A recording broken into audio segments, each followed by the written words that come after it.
Hello student बच्चों, सबसे पहले तुम पीरियोडिक एग्जाम के लिए व्याकरण का सिलेबस समझो।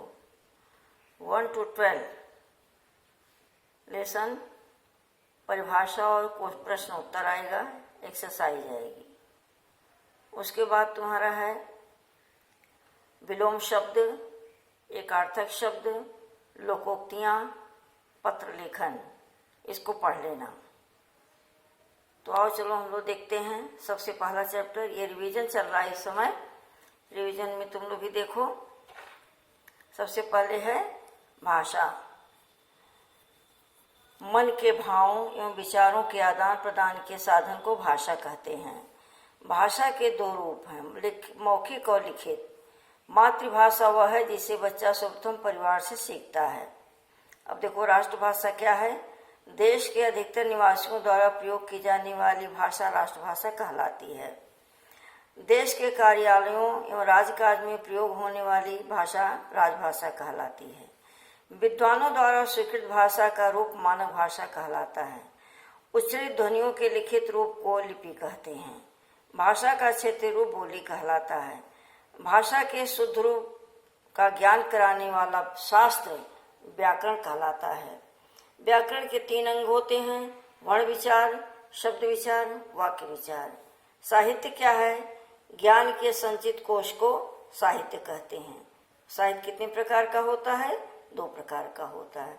तो ये है तुम्हारे फर्स्ट चैप्टर का संक्षिप्त विवरण। अब हम लोग देखते हैं सेकंड चैप्टर, वर्ण विचार। ध्यान से देखो, वर्ण क्या है? उच्चरित ध्वनियों का लिखित रूप वर्ण कहलाता है। वर्णों का व्यवस्थित समूह वर्णमाला कहलाता है। वर्ण भाषा की सबसे छोटी इकाई है, इसके टुकड़े नहीं किए जा सकते। वर्णमाला के 2 भेद होते हैं, स्वर और व्यंजन। मुख से उच्चरित स्वतंत्र ध्वनियां स्वर कहलाती हैं, जिसकी कुल संख्या 11 है। स्वर के 3 भेद होते हैं, ह्रस्व, दीर्घ, प्लुत। व्यंजन स्वरों की सहायता से बोले जाते हैं। व्यंजन कैसे बोले जाते हैं? स्वरों की सहायता से बोले जाते हैं, और ये 3 प्रकार के होते हैं, स्पर्श व्यंजन, अंतस्थ व्यंजन, उष्म व्यंजन। 2 भिन्न व्यंजनों के परस्पर मेल को संयुक्त व्यंजन कहते हैं। ध्यान से देखते जाना क्या समझाया जा रहा है। 2 समान व्यंजन आपस में मिलकर द्वित्व व्यंजन कहलाते हैं। श्वास वायु के आधार पर व्यंजन 2 प्रकार के होते हैं, अल्प प्राण और महाप्राण। श्वास तंत्रियों के आधार पर व्यंजन 2 प्रकार के माने गए हैं, सघोष और अघोष। शब्द के वर्णों को अलग करके लिखने की प्रक्रिया वर्ण विच्छेद कहलाती है। समझ में आया? अब हम लोग देखते हैं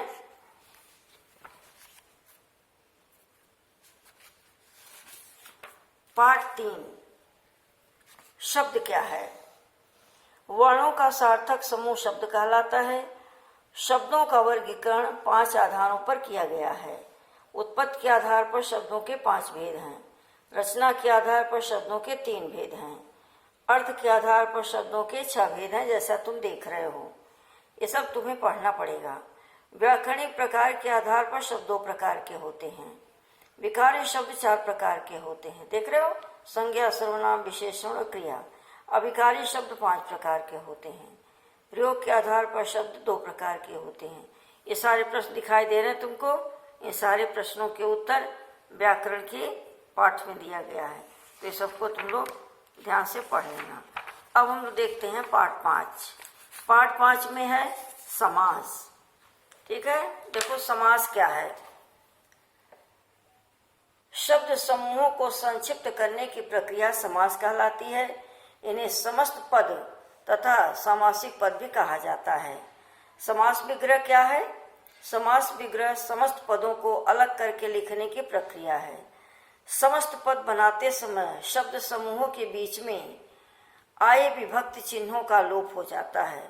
समास 6 प्रकार के होते हैं, अव्ययभाव समास, तत्पुरुष समास, कर्मधारय समास, द्विगु समास, द्वंद्व समास और बहुब्रीहि समास। तत्पुरुष समास के भी 6 भेद माने गए हैं। तो ये तुम्हारा हुआ बेटा चैप्टर 5 तक हम लोगों ने देखा। अब तुम लोग उपसर्ग और प्रत्यय भी पढ़ लेना। देखो उपसर्ग क्या है?